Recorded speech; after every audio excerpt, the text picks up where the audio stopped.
Sobat Maestro, sesaat lagi kita akan mendengarkan program acara Renungan Hari Sabat bersama Advent Vision Media Ministry yang dibawakan oleh pendeta.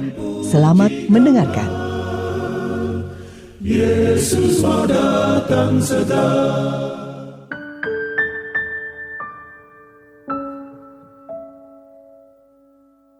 Selamat pagi dan selamat Sabat saudara-saudaraku yang dikasihi oleh Tuhan. Salam sejahtera untuk seluruh pendengar Maestro yang kami sangat kasihi. Pada pagi Sabat ini saya rindu bersama-sama dengan saudara untuk merenungkan firman Tuhan yang saya beri judul Kemenangan Orang Kudus yang saya dasarkan pada kitab Daniel pasal yang ke-7. Sebelumnya, saudaraku, mari kita akan berdoa. Bapa yang bertahta dalam kerajaan sorga, kami berdoa dan mohon berkat, mohon bimbingan Roh Kudus, agar kami mengerti firman Tuhan, agar kami disanggupkan untuk memahami jalan-jalan Tuhan. Di dalam nama Yesus Kristus, kami berdoa dan bersyukur. Amin.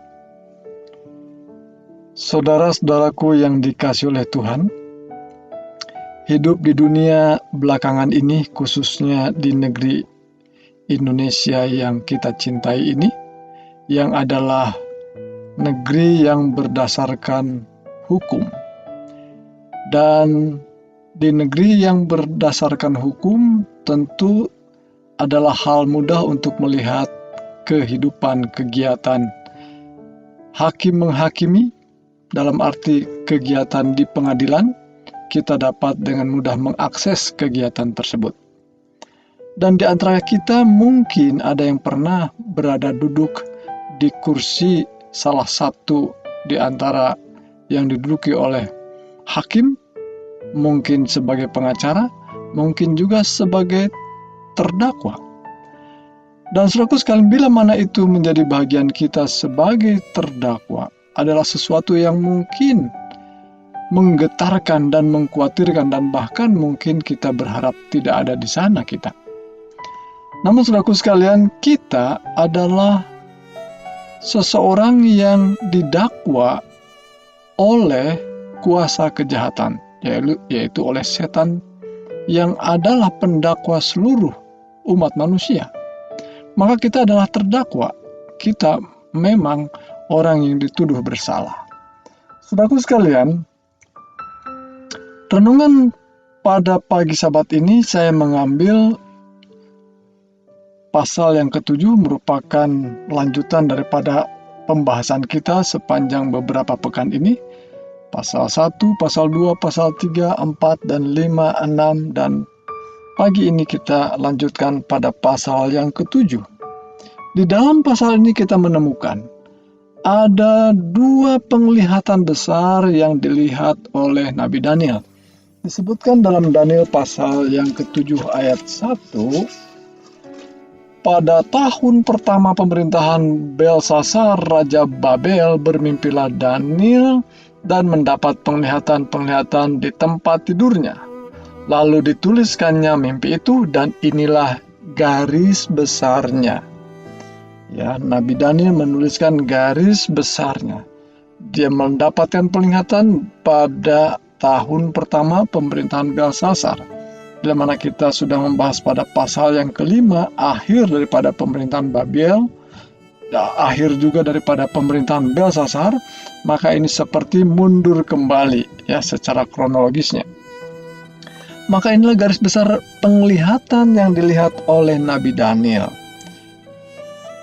Dalam penglihatan yang pertama dia lihat bahwa ada 4 binatang yang muncul dari dalam laut. Ya. Dan binatang-binatang itu menyerupai sesuatu atau binatang yang dia pernah lihat. Ya. Walaupun tidak persis sama yang pernah dilihat di dunia ini, karena tidak ada binatang model seperti itu. Ada penglihatan di mana dia melihat seekor binatang yang berupa seekor singa dan mempunyai sayap seperti burung Raja Wali. Mungkin tidak pernah ada singa bersayap burung rajawali. Kemudian ada lagi muncul yang kedua, binatang itu seperti beruang. Ya. Dia bahkan sedang menggigit tulang-tulang, begitu kerasnya, begitu kuatnya, seperti sangat geram. Ya. Kemudian yang ketiga ada seekor binatang lain. Binatang itu serupa seperti macan tutul. Dan macan tutul itu ada 4 sayapnya. Ini pun mungkin tidak pernah kita lihat. Namun inilah yang dilihat oleh Nabi Daniel yang memiliki lambang-lambang, yang memiliki arti tertentu daripada binatang-binatang itu. Dan yang keempat, dia melihat seekor binatang yang berbeda yang tidak pernah dilihat sama sekali. Binatang apa itu? Tetapi Daniel menggambarkan sebagai binatang yang menakutkan dan mendahsyatkan, namun dia sangat kuat. Saudaraku, ada banyak penafsir Alkitab, ada banyak pembaca Alkitab, begitu membaca seperti ini agak kesulitan, ya, dan terus menggali fokus pada penglihatan tentang 4 binatang yang muncul dari dalam laut ini. Mungkin kita perlu tahu dan tidak salah tentu untuk mencari tahu. Namun demikian, pasal 7 tidak berdiri sendiri tentang kaitannya dengan 4 binatang itu. Sebab penglihatan itu terus maju, semakin lama semakin jelas. Pasal 2 ada penglihatan tentang patung yang berbeda-beda, terdiri dari berbeda-beda logam. Ya. Kemudian pasal 7 ada binatang yang berbeda-beda yang muncul dari dalam laut. Sesungguhnya, saudaraku, bahwa penglihatan-penglihatan ini adalah penglihatan dengan maksud yang sama. Adanya muncul dan tenggelamnya, naiknya dan mundurnya dari kerajaan-kerajaan yang mendunia, atau kerajaan yang menjadi kerajaan adik kuasa yang menguasai dunia. Dan ketika kerajaan ini muncul, kemudian tenggelam, digantikan oleh kerajaan yang lain, dan tenggelam kembali dikalahkan oleh kerajaan yang lain, bergantian demikian sampai 4 kali. Ya. Dan yang terakhir itu terbagi-bagi sampai pada akhir zaman. Namun demikian, kita melihat bahwa keduanya menunjukkan pada kita akan berujung pada akhir zaman. Dan di akhir zaman ada satu peristiwa yang ditunjukkan lebih tajam oleh Nabi Daniel, sebab Nabi Daniel menunjukkan penglihatan bersamaan dengan munculnya 4 binatang yang keluar dari dalam laut ini. Yaitu penglihatan yang unik sekali yang kita perlu tahu bahwa ini jauh lebih banyak dibicarakan dalam Daniel pasal yang ke-7 ini. Itu sebabnya ini jauh lebih penting untuk kita pahami, supaya kita sama-sama memiliki frame yang sama atau fokus yang sama, seperti Nabi Daniel menggambarkan. Daniel pasal 7 lebih berbicara lebih luas tentang satu topik ini. Apa itu? Ayat 9 mengatakan, sementara aku terus melihat tahta-tahta diletakkan, lalu duduklah yang lanjut usianya, pakaiannya putih seperti salju, dan rambutnya bersih seperti bulu domba. Kursinya dari nyala api, dengan roda-rodanya dari api yang berkobar-kobar. Suatu sungai api timbul dan mengalir dari hadapannya. 1000 kali beribu-ribu melayani dia, dan selaksa kali berlaksa-laksa berdiri di hadapannya. Lalu duduklah majelis pengadilan dan dibukalah kitab-kitab. Saudaraku sekalian, mengakhiri daripada kerajaan-kerajaan yang timbul dan tenggelam sampai pada akhir dunia ini, akan ada satu peristiwa penting, yaitu ada pengadilan. Disebut ini adalah majelis pengadilan. Tentu saja yang duduk di sana bukan sendirian. Ya, maka kita melihat bahwa dalam Daniel pasal 7, Daniel hendak menunjukkan kepada kita ada sebuah proses yang sudah akan dimulai sejak dihakiminya kuasa kegelapan ya, yang menggunakan kerajaan-kerajaan yang menindas umat Tuhan. Dan ini penting untuk kita memahaminya, bahwa di penghujung zaman, pada akhirnya Allah akan menghakimi bukan saja kerajaan itu, tetapi seluruh pengikut kerajaan itu dan seluruh pengikut daripada orang yang menolak untuk mengikuti kerajaan dunia ini. Saudaraku, ayat ini mungkin kita perlu mengulang sedikit, bahwa ada seorang yang berambut putih, ya, putih seperti salju, rambutnya bersih seperti bulu domba, kursinya seperti nyala api, dan bahkan ada sungai api, artinya sesuatu yang menggambarkan wah dahsyat sekali, ya. Dan ada orang-orang, oknum-oknum yang digambarkan, saya percaya ini adalah malaikat yang melayani beribu-ribu, berlaksa-laksa, ya. Ini adalah sebuah pemandangan adanya pengadilan sorgawi. Siapa yang diadili? Adalah saudara dan saya yang sedang menghadap pengadilan Allah. Ini adalah sebuah pelajaran penting bahwa setiap orang yang dilahirkan di dunia ini akan menghadap kepada pengadilan ilahi. Tidak main-main tentunya, seseorang yang didakwa di dunia ini dibawa ke pengadilan, ya, pengadilan tinggi, dan kemudian dihadapkan ada hakim dan ada pembela di sana juga, ada penuduh, ya, beberapa orang di sana. Jadi saudaraku sekalian, orang-orang yang mungkin baru pertama kali dan memang dia bersalah, menggetarkan dan bahkan mungkin bisa saja, maaf kata, disebut terkencing-kencing, dia harus menghadapi sebuah pengadilan. Demikianlah saudaraku sekalian pemandangan majelis pengadilan sorgawi ini. Saya akan baca selanjutnya. Aku terus melihatnya karena perkataan sombong yang diucapkan tanduk itu. Oh, rupanya ada kuasa yang memang benar-benar di dunia ini menunjukkan kesombongannya, keangkuhannya di hadapan Allah. Dia menunjukkan kuasa yang dianggapnya hebat, yang bisa melawan Tuhan. Tetapi saudaraku sekalian, disinilah Tuhan mau tunjukkan bahwa pada akhirnya mereka akan menghadapi pengadilan, penghakiman ilahi.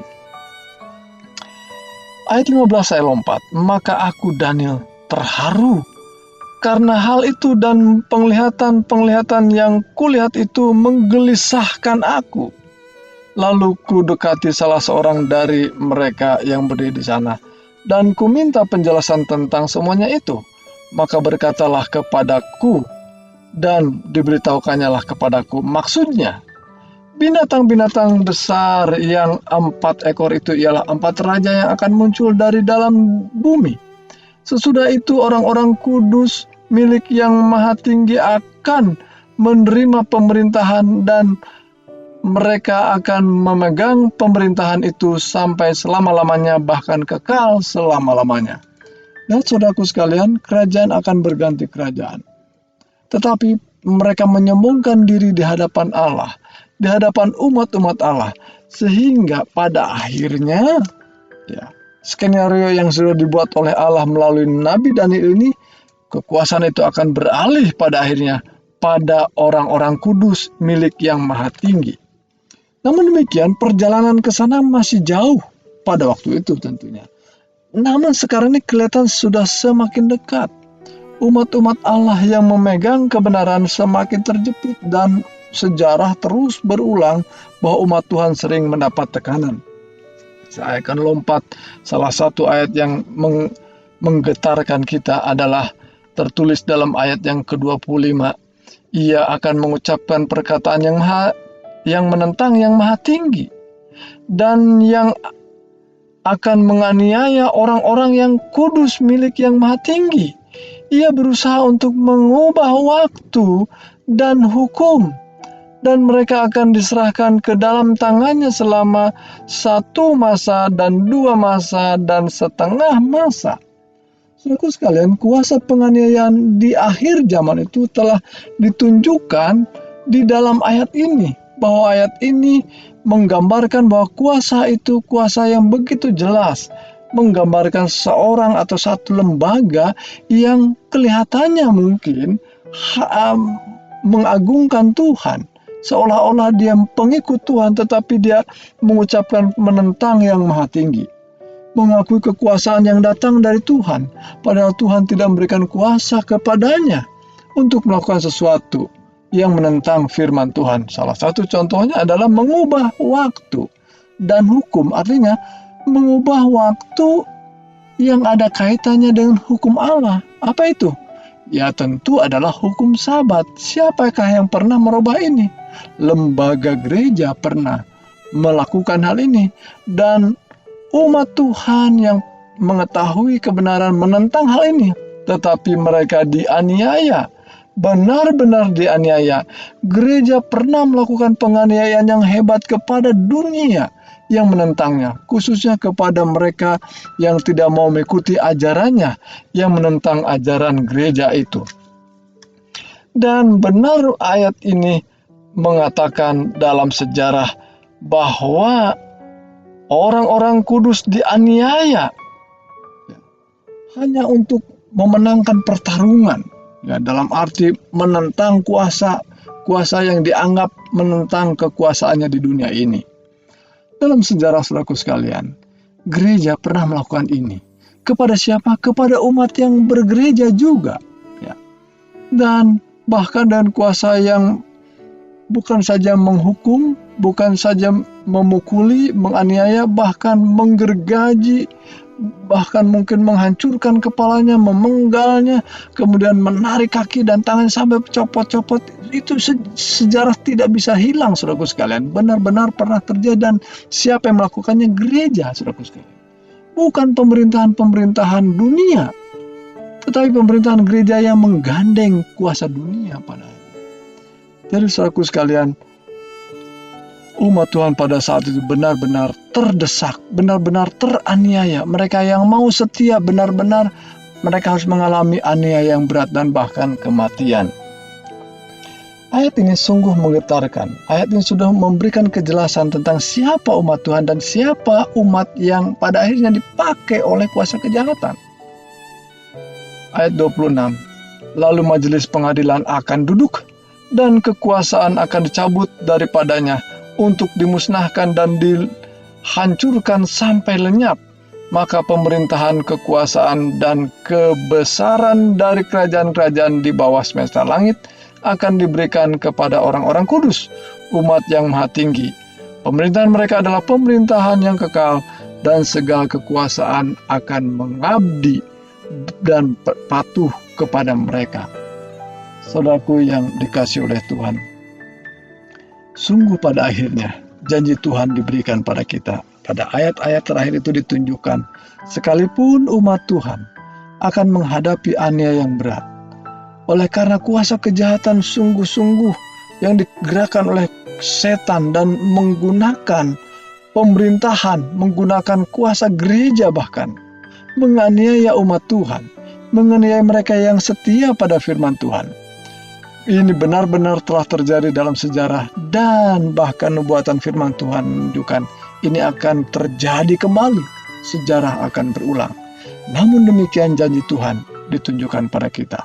Mereka yang mau tetap setia, mereka yang mau memegang kebenaran, mereka akan dapat kelepasan sebagaimana cerita-cerita sebelumnya yang saya sudah sering sampaikan dalam pasal 1, pasal 2, pasal 3, pasal 4, pasal 5, menunjukkan bahwa sungguh umat Tuhan pada akhirnya mendapat kelepasan.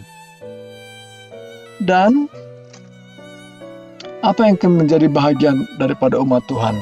Pada akhirnya mereka akan mendapat kemenangan, di mana pemerintahan yang dikuasai oleh kuasa kegelapan tadi akan diserahkan kepada umat-umat Tuhan yang kudus, umat-umat Tuhan yang setia tadi. Dan itulah janjinya buat saudara dan saya. Namun demikian tentu perjalanannya tidak mudah menghadapi tekanan dan aniaya tersebut. Dan saudaraku sekalian, mengingat ayat-ayat ini dan nubuatan ini sudah semakin jelas, maka bukanlah yang mustahil menceritakan soal penganiayaan. Bukan sesuatu dongeng ketika kita mendengar, oh ada aniaya. Sungguh ini sesuatu yang sudah terjadi dan akan terjadi lagi. Namun demikian, mari kita pegang janji Tuhan bahwa mereka yang tetap setia adalah orang-orang kudus yang pada akhirnya dilepaskan dari tekanan, dari aniaya, dan bahkan mereka akan menjadi penguasa-penguasa di dunia ini dengan cara bagaimana Tuhan akan menghancurkan kuasa-kuasa kegelapan pada akhirnya. Bukan dengan peperangan kita, bukan dengan pemberontakan kita, tetapi dengan cara Tuhan sendiri. Jangan sampai kita melakukan hal yang sama, kejahatan yang sama. Ya, keburukan dibalas dengan keburukan, kejahatan dan aniaya dibalas dengan kejahatan dan aniaya juga. Bukan. Mari kita menanti tangan Tuhan yang akan menggerakkannya untuk membawa kemenangan dan kelepasan bagi mereka yang setia. Saudaraku sekalian, Daniel pasal 7. Seringkali juga saya sering berbicara tentang 4 kerajaan ini begitu detail, tetapi jauh lebih penting mari kita fokus melihat janji Tuhan yang pasti. Memang penghakiman sedang berlangsung sekarang ini, dan mereka yang tetap setia pada akhirnya Tuhan akan melepaskannya. Dan siapakah pembela dalam penghakiman dan pengadilan itu? Dalam pengajaran firman Tuhan, Kitab Ibrani menunjukkan bahwa si pembela itu, imam besar itu adalah Tuhan kita Yesus Kristus yang pasti dapat memenangkan perkara kita. Mengapa pasti? Karena Dia sendiri yang telah menanggung hukuman kita. Kematiannya yang dialaminya di dunia ini adalah untuk menanggung hukuman dari hukuman semua dosa-dosa umat manusia. Tuhan Yesus kiranya berkati, mari kita berdoa. Bapa yang bertahta di sorga, kami ucap syukur untuk firman Tuhan. Pembahasan dari kitab Daniel pasal yang ke-7 ini. Biarlah menolong kami, meneguhkan kami untuk berjalan di dalam jalan Tuhan, dan sekalipun menghadapi tekanan dan aniaya, biarlah kami tetap setia kepada Tuhan. Terima kasih untuk janji-Mu yang kudus Tuhan, janji Tuhan yang pasti, karena kami berdoa hanya dalam satu nama, Yesus Kristus, Tuhan kami, pembela kami, dan Juru Selamat kami yang ajaib. Amin.